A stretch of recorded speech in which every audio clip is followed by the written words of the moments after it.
বিভিন্নভাবে তারা বিভিন্ন জায়গায় প্রায় 3 থেকে 4টি জায়গায় তারা আগে জমি করে করে এখানে নিম্নমানের স্থাপনা নির্মাণ করেছে, দালান কোঠা নির্মাণ করেছে এবং সেই সূত্র ধরে সেই কাজ দিয়ে তারা রোডস অ্যান্ড হাইওয়ে থেকে নকশা করে তাদের সরকারের এই অর্থ ব্যবহারের জন্য কাজ চালাচ্ছে। তারা এটাই নয়, এখানে সড়ক বিভাগ এবং ভূমি বিভাগেরও অনেক লোক এখানে জড়িত এবং তাদের কারণে আজকে আমরা বাড়ি হারা হচ্ছি। জনগণের মৌলিক অধিকার বাসস্থান আমরা আজকে বানিয়ে দিতে বলেছি। আমরা কোথায় দেবো জানি না। আমাদের অনেক ভাইরা আজকে বাড়িতে হারার পাশাপাশি অনেকে তাদের পেশা হারাবে, সেই বিষয় না দেখে শুধুমাত্র এই সিন্ডিকেট সরকারের অর্থ রোপণের জন্য আজকে তাদের বাইপাসের তাদের পরিকল্পিত বাইপাসের আজকে নকশা বাস্তবায়ন করার জন্য প্রচেষ্টা চালাচ্ছে। আমরা বিভিন্নভাবে তাদেরকে বিভিন্ন সময়ে আবেদন দিয়ে অনুশীলনের মাধ্যমে তাদেরকে জানিয়েছি।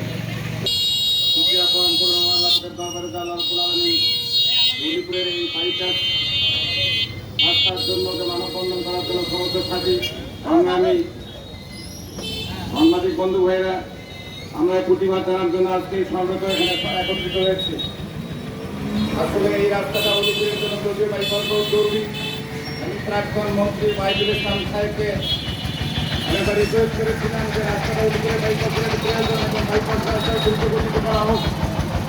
তৎকালীন এমপি অবস্থায় থাকা মাইদুল সাহেব বলেছিলাম যে বিনাবাজারে রেলগুন্ডি থেকে দুই বাইপাসটা যদি রেল লাইনের সাথে করা হয় তাহলে সরকারি কলেজ, সরকারি স্বাস্থ্যকেন্দ্র এবং রেল স্টেশন এবং সেই সাথে ফায়ার সার্ভিসের জন্য রাস্তাটা সহজকরণ হবে এবং রাস্তাতে আর জমি ডিভিশন করার দরকার হবে না।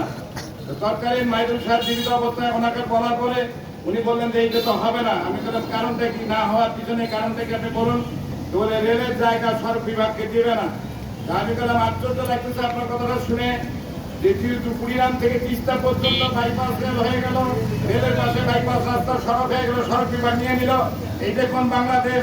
এটা কি কোন ডিস্ট্রিক্ট? এই কুড়িগ্রাম ডিস্ট্রিক্টে যদি কুড়িগ্রাম থেকে তিস্তা পর্যন্ত বাইপাস রাস্তা যদি রেল রাস্তার সাথে সংযুক্ত হয়ে থাকে তাহলে ওই মিনা বাজারের রেলঘুন্ডির থেকে শুরু করে তবপুরের রেলঘুন্ডি পর্যন্ত এইটা রেলের মধ্যে দেখানো হবে না। এর মধ্যে ব্যবস্থাটা কোথায় আগে আমরা ভালো বুঝতে পারছি না।